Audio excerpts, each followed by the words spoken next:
오늘 좀 더 생기 있어 보이지 않나요?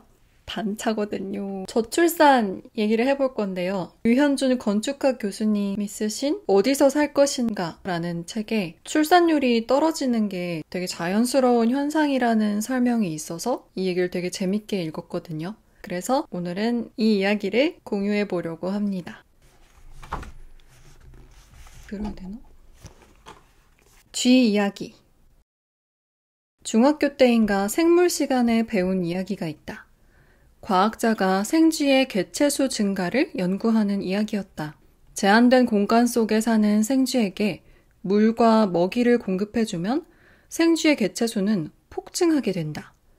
하지만 어느 수준에 이르면 자신들이 초래한 환경오염과 그로 인한 스트레스 때문에 자연스럽게 개체수 증가가 멈춘다는 이야기다. 요즘 뉴스에서 정치권 이야기를 제외하고 나면 두 가지 키워드가 보인다. 인구 고령화와 인공지능이다. 건축은 기본적으로 사람들의 라이프 스타일이 바뀌면 그것에 맞춰서 변화한다. 인구 고령화와 인공지능이 앞으로 도시와 건축을 어떻게 바꾸게 될지 살펴보자. 인구 고령화는 청년들이 아이를 낳지 않으면서 생겨나는 문제다.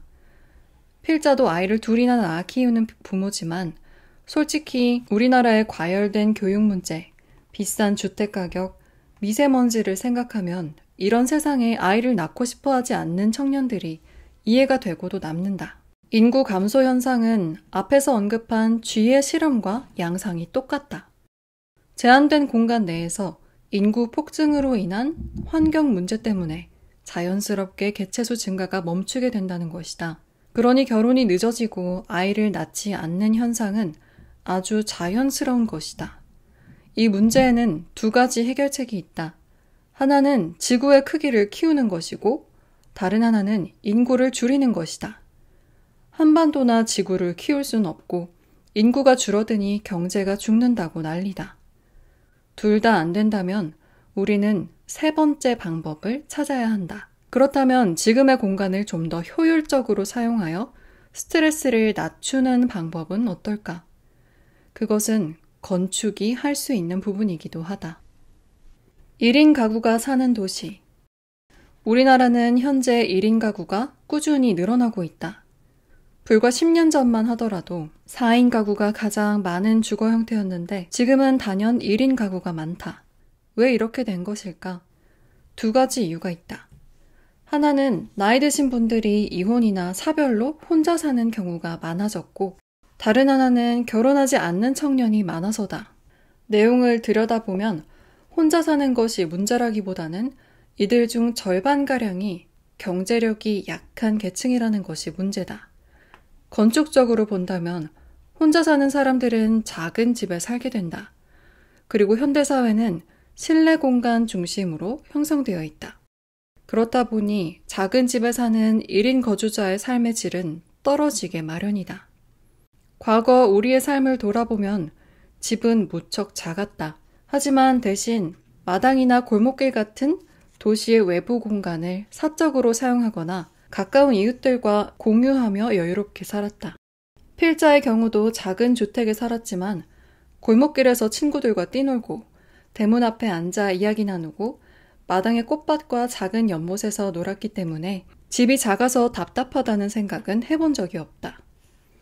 하지만 2018년 현재 우리나라 인구의 60%는 골목길도 없고 마당도 없는 아파트에 살고 있다. 아파트의 경우에도 10년 전에는 4인 가구가 주류였고 중산층은 30평형대 아파트에 사는 것이 기준이었다. 이 경우 한 사람은 자신의 방과 더불어 거실, 부엌 공간을 사용하게 된다. 1인당 약 20평가량의 공간을 사용하는 것이다. 하지만 요즘 1인 가구는 원룸에 살게 되면서 8평 이하의 공간 안에 들어가게 되었다. 1인당 사용 공간이 3분의 1로 줄어든 것이다. 과거에는 자기 방을 열고 나가면 거실이라는 공공의 공간에서 다른 사람, 즉 가족을 만날 수 있었다. 하지만 지금의 1인 가구는 여유 공간을 찾을 수 없는 원룸에 갇혀 살고 SNS를 이용해 사람을 만난다. 사용하는 공간보다 더 작은 손바닥만한 스마트폰을 쳐다보며 살게 된 것이다. 부모와 살면 친구를 집에 초대할 수 없고 원룸에 살면 공간이 작아 초대할 수가 없다.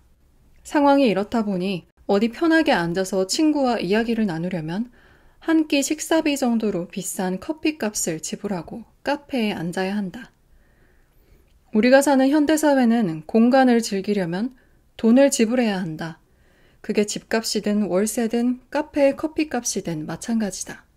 과거에는 소유하지 않아도 즐길 수 있는 공간들이 많았지만 이제는 몇 평으로 계산되는 공간을 얼마나 소유하고 있느냐가 그 사람의 삶의 질을 평가하는 척도가 되었다. 그래서 우리는 열심히 일해서 한 평이라도 넓은 집으로 이사가고 싶어 한다.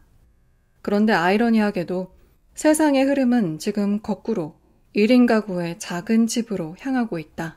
뉴요커가 좁은 집에 살아도 되는 이유.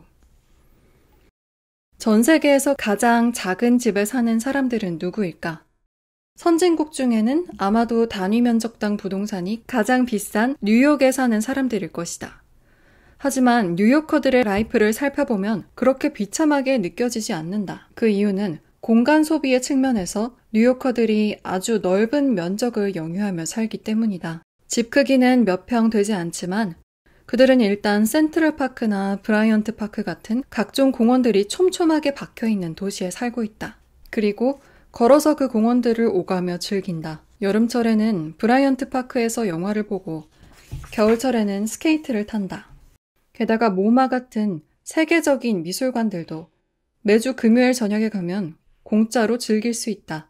한마디로 뉴요커들의 삶은 자신들이 새들어 있는 작은 방에 갇혀 있지 않다. 그들은 도시 곳곳에 퍼져 있는 재미난 공간들을 거의 무료로 즐기면서 살 수 있다. 반면 서울의 공간들은 너무 흩어져 있다. 서울이라는 대도시의 규모에 비해 매력적인 외부 공간이 부족하다는 것을 뜻한다.